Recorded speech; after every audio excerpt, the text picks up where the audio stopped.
പ്രിയമുള്ളവരെ, ഇന്ന് കുറച്ച് മണിക്കൂറുകൾക്ക് മുമ്പ് ഫ്രാൻസിലെ നൈസ് എന്ന് പറയുന്ന സ്ഥലത്ത് ഒരു പള്ളിയിൽ പ്രാർത്ഥിച്ചുകൊണ്ടിരുന്ന 3 മനുഷ്യരെ ഇസ്ലാമിക തീവ്രവാദി പള്ളിയിൽ കടന്നു കയറി കഴുത്തറുത്ത സംഭവമാണ് ലോക മാധ്യമങ്ങളിലൂടെ ഇപ്പോൾ പ്രചരിച്ചുകൊണ്ടിരിക്കുന്നത്.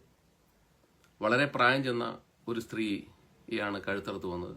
അവരോടൊപ്പം ഉണ്ടായിരുന്ന പ്രായം ചെന്ന ഒരു പുരുഷനെയും കഴുത്തറുത്ത് വന്നു. ഒരു സ്ത്രീ കുത്തുകൊണ്ടിട്ട് ഓടി ഒരു കടയിൽ കയറാൻ ഓടി രക്ഷപ്പെടുന്നതിനിടയിൽ അവരെ വെട്ടി കഴുത്തറുത്തു. അങ്ങനെ അതിഭീകരമായ മനുഷ്യകുലത്തിന് കേട്ടാൽ അറയ്ക്കുന്ന സംഭവങ്ങളാണ് ഫ്രാൻസിൽ നടന്നുകൊണ്ടിരിക്കുന്നത്. കഴിഞ്ഞ ദിവസം ഒരു അധ്യാപകനെ കൊന്ന സംഭവം നിങ്ങളെല്ലാം വായിച്ചു കാണും എന്നുള്ളതിൽ എനിക്ക് സംശയമില്ല. ഫ്രാൻസ് വളരെ നീണ്ട കാലമായി ഈ പറയുന്ന ഇസ്ലാമിക ഇസ്ലാമിക തീവ്രവാദത്തിൻ്റെ പിടിയിൽ അമർന്നിരിക്കുന്ന രാജ്യമാണ്. ഈ നീസിൽ തന്നെ 4 വർഷങ്ങൾക്ക് മുമ്പ് ഒരു ലോറി ഒരു ഷോപ്പിംഗ് കോംപ്ലക്സിലൂടെ ഓടിച്ചു കയറ്റി 86 ആളുകളെയാണ് കൊന്നത്. അതുപോലെ ഒരു വന്ധ്യവയോധികനായ ഒരു ക്രിസ്ത്യൻ പ്രീസ്റ്റ് കുർബാന അർപ്പിച്ചുകൊണ്ടിരുന്നപ്പോൾ ആ കുർബാന അർപ്പിച്ചുകൊണ്ടിരുന്ന സമയത്ത് അദ്ദേഹത്തെ ഒരു തീവ്രവാദി കഴുത്തറുത്ത് കൊന്നു. അതുപോലെ ഈ ചാർലി അബ്ഡോ എന്ന് പറയുന്ന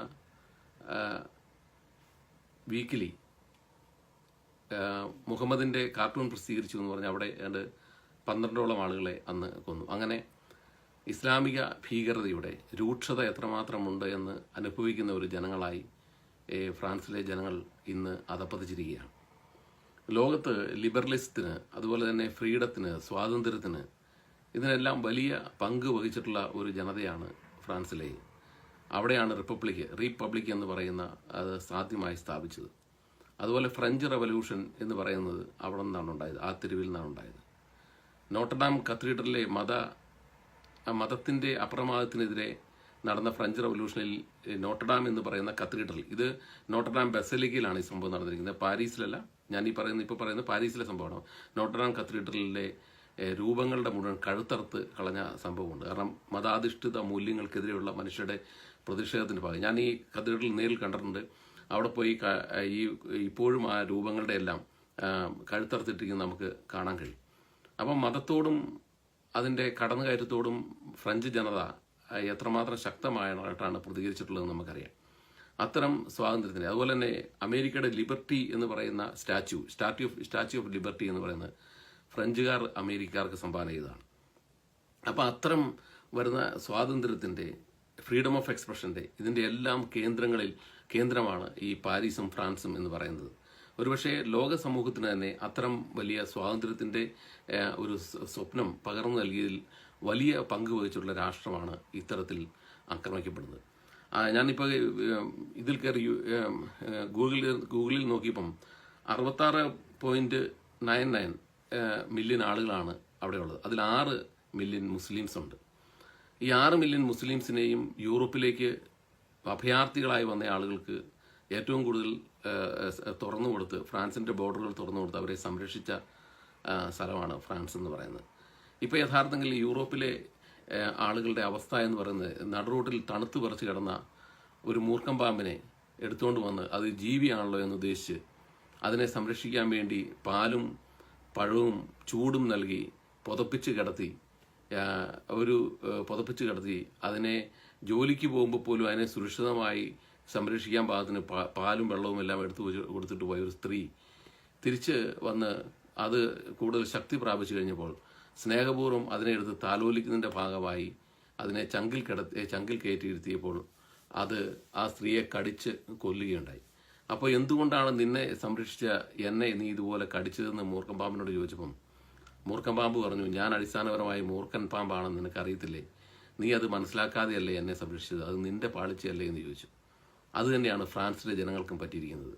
യഥാർത്ഥത്തിൽ ഇസ്ലാമിക തീവ്രവാദത്തിൻ്റെ തീവ്രത എത്രമാത്രമുണ്ട് എന്ന് മനസ്സിലാക്കാതെ അവർ ബോർഡറുകൾ തുറന്നു കൊടുത്ത് ഇത്തരം ആളുകളെ സംരക്ഷിച്ചതിൻ്റെ പരിണിത ഫലമാണ് ഇന്ന് ആ രാജ്യവും നല്ല യൂറോപ്പ് മുഴുവൻ അനുഭവിക്കുന്നത്.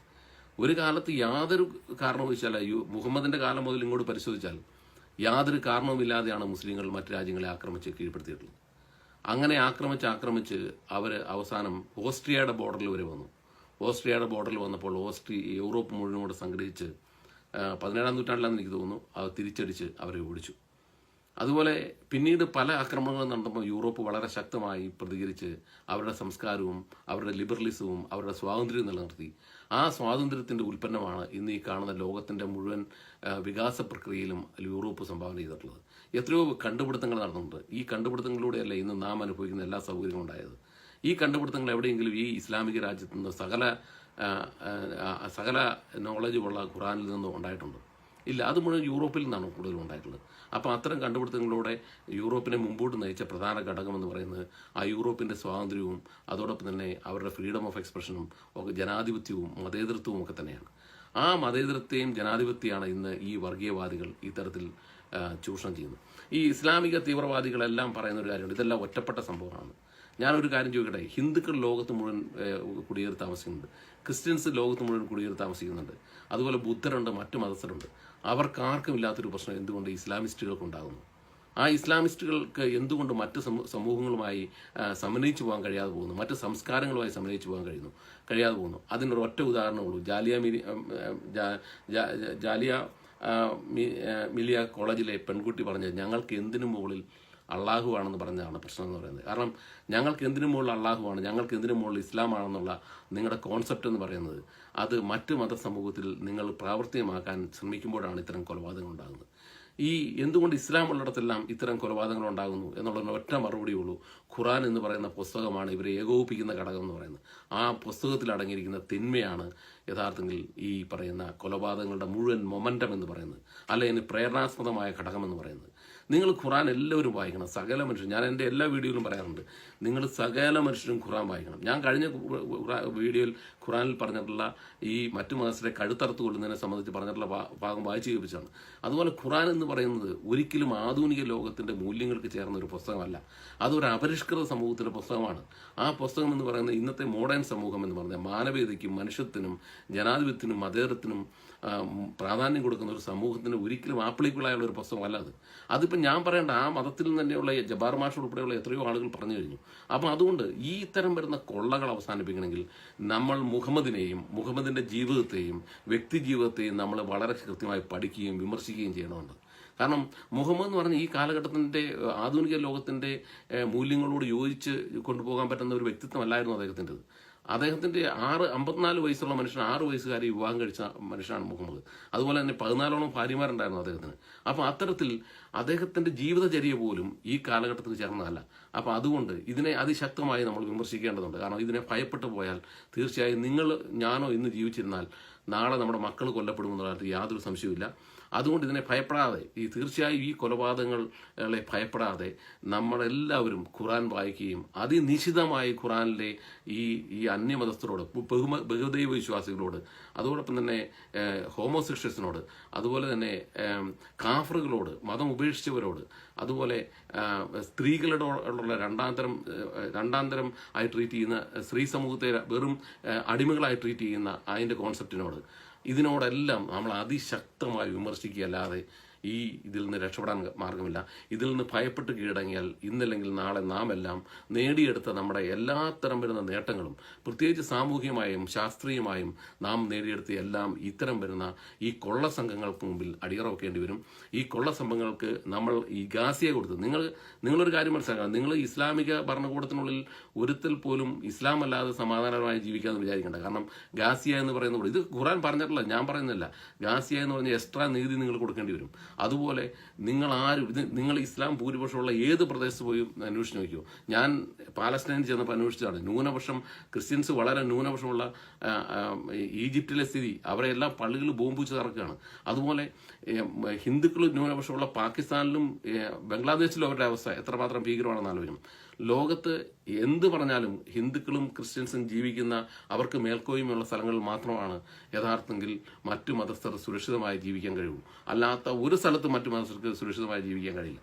അതുകൊണ്ട് ഈ ഇസ്ലാമിക കൊള്ളയുടെ ഇത് ഈ കാലഘട്ടത്തിന് യോജിക്കാത്ത ഈ പ്രത്യാശാസ്ത്രത്തെ പറ്റി നിങ്ങൾ അതിശക്തമായി പഠിക്കുകയും നിങ്ങളെ കൊണ്ട് കഴിയാവുന്ന തലത്തിൽ ഖുർആൻ വായിക്കുകയും ഹദീസുകൾ വായിക്കുകയും ചെയ്ത ശേഷം അതിലെ തിന്മകൾ ഇവരോട് നേരിട്ട് പറയാനും പ്രചരിപ്പിക്കാനും നിങ്ങൾ തയ്യാറാകത്തോളം കാലം ഇത്തരം കൊലപാതകങ്ങളുണ്ടാവും. ഇത് നമ്മൾ പാരീസിൽ നിന്ന് ഇത് മൂവാറ്റുപുഴയിലെ ജോസഫ് സാറിൽ എത്തിക്കഴിഞ്ഞു. ഇനി മൂവാറ്റുപുഴയിലെ ജോസഫ് സാറിൽ നിന്നും ലണ്ടനിലെ ബ്രിഡ്ജിലെ 2 കുട്ടികൾ എന്തുകൊണ്ടാണ് ഇവർക്ക് ഇന്ന് വരെ കാണാത്തൊരു സ്ത്രീയാണ് അവർ കുത്തിക്കൊണ്ടിരിക്കുന്നത്. ലണ്ടൻ ബ്രിഡ്ജിൽ കുത്തിക്കൊന്നത് ആ പിള്ളേരുകൾ 2 പേര് കേംബ്രിഡ്ജ് വിദ്യാർത്ഥികളായിരുന്നു. ആ കേംബ്രിഡ്ജ് വിദ്യാർത്ഥികളായി അവരെയാണ് കുത്തിക്കൊന്നത്. അവരെ ഈ കൊലയാളി ഇന്നുവരെ കണ്ടിട്ടില്ല. അവനെ മതം എന്ന് പറയുന്ന സാധനമാണ് ഈ കൊലപാതകത്തിന് പ്രേരിപ്പിക്കുന്നത്. ഖുർആൻ എന്ന് പറയുന്ന സാധനമാണ് അവനെ ഈ കൊലപാതകത്തിന് പ്രേരിപ്പിക്കുന്ന ഘടകം എന്ന് പറയുന്നത്. അതുകൊണ്ട് ഇത് കാണാതിരുന്നാൽ തീർച്ചയായും നാടുകളിൽ വലിയ ദുരന്തമാണ് വരാൻ പോകുന്നത്. ഇത് വളരെ കൃത്യമായി നിങ്ങൾ ഓരോരുത്തരും പഠിക്കണം. ഈ ഖുർആൻ പഠിക്കുകയും വിമർശിക്കുകയും ചെയ്യാതെ നിങ്ങൾക്ക് ഇത് രക്ഷപ്പെടാൻ കഴിയില്ല. അല്ലെങ്കിൽ നാളെ നിങ്ങളുടെ കഴുത്ത് ഇതുപോലെ അറ്റുപോകുമെന്നുള്ള കാര്യത്തിൽ യാതൊരു സംശയമില്ല. നന്ദി, നമസ്കാരം. ടോം ജോസ് തടിയമ്പാട്.